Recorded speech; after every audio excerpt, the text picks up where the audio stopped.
Wednesday, October 22nd, 2025. Today on Young and Restless, Nick asks his parents to look into Sienna, Sharon wonders whether she should visit Mariah, and Daniel and Tessa discuss their feelings.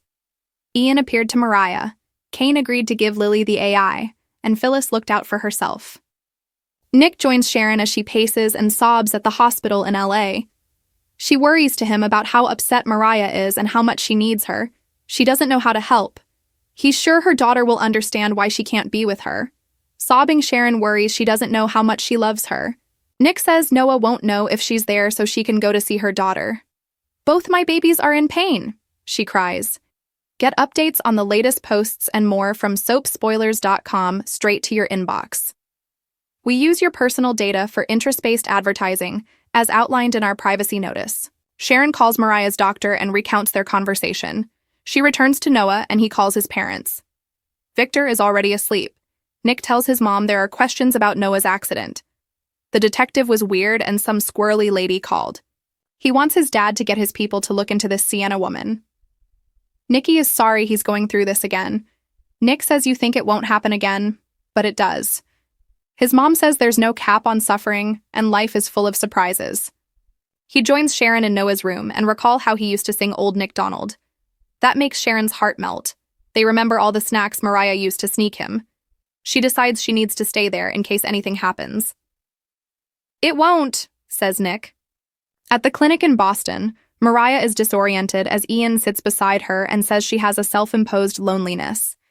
She says he's not there and he's not real. He's in hell, where he belongs. He thinks she's hiding from what she can't explain. Mariah insists he's poisoned her life and mind. She repeats that Victor shot him and he died. Ian says the world is filled with miracles and offers to let her feel his heartbeat.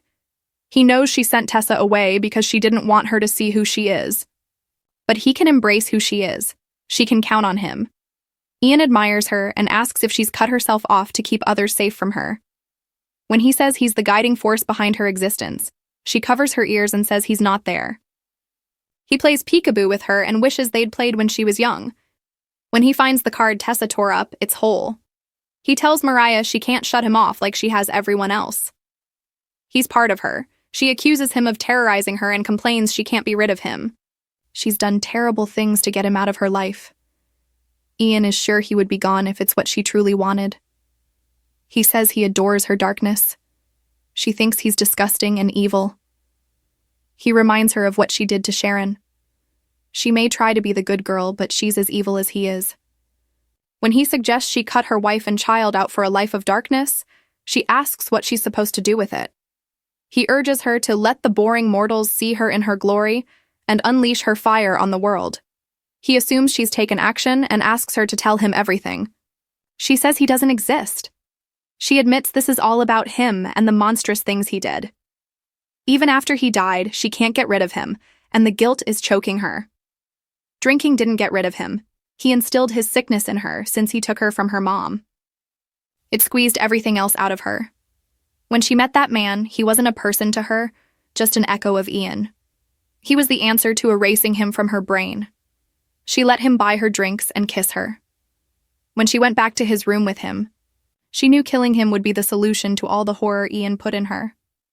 Victor wasn't supposed to kill Ian, she was. As Ian goads her, she admits she stopped herself from killing the man. She realized he would have just been another of his victims and that would be giving him control. "The devil made me do it," he jokes. Ian says she couldn't kill that man because she can't kill him. They are kindred spirits. Mariah insists she's not a psychopathic lost cause like him and has human decency. She's in there because she has remorse.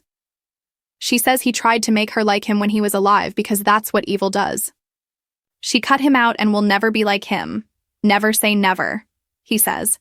She says he's nothing and she wants him gone. When she closes her eyes, he disappears. She picks up the Queen of Hearts card. It's still whole. Eventually, they stop and start apologizing to each other. They each blame themselves. He's sure she just wanted a distraction. She says kissing him was only about him. She's been thinking about it. This wasn't an accident. He admits he's thought of kissing her too. They sit down and wonder if they are terrible. She says he makes her feel less ridiculous. He suggests they just forget this ever happened. Neither of them can forget, and are both hyper from all the adrenaline. CBS, they agree to take a walk. When he helps her up, that's awkward again. They go to Crimson Lights for coffee, and she thanks him for being so calm. She worries she's made things too awkward, but says this can deal with it together. He worries that they will regret it if they talk. She admits she has feelings for him she can't explain. There's comfort and excitement, and he makes her feel relieved and brighter. That feeling has gotten her through a lot. It's wonderful, but awful. Life is complicated, and he's the only person she can talk to. He's been through so much, and there's so much light in him. He's truly her best friend. Tessa, I'm falling in love with you, he admits. He starts apologizing for saying that and offers to go. She thinks being honest is better than holding it in. He says that nothing can ever happen between them. Tessa says that in another timeline, she could fall in love with him too. Daniel says this is the only timeline he has. She doesn't know what will happen with her wife. She doesn't know what's next, but will fight for her marriage. He thinks that's what she should do and promises he will be fine. Daniel apologizes for what he said and asks her to leave it aside. They would both hate for this to ruin their friendship. Your go-to spot for spoilers, in-depth day-ahead Canadian recaps, and all the latest Genoa City gossip.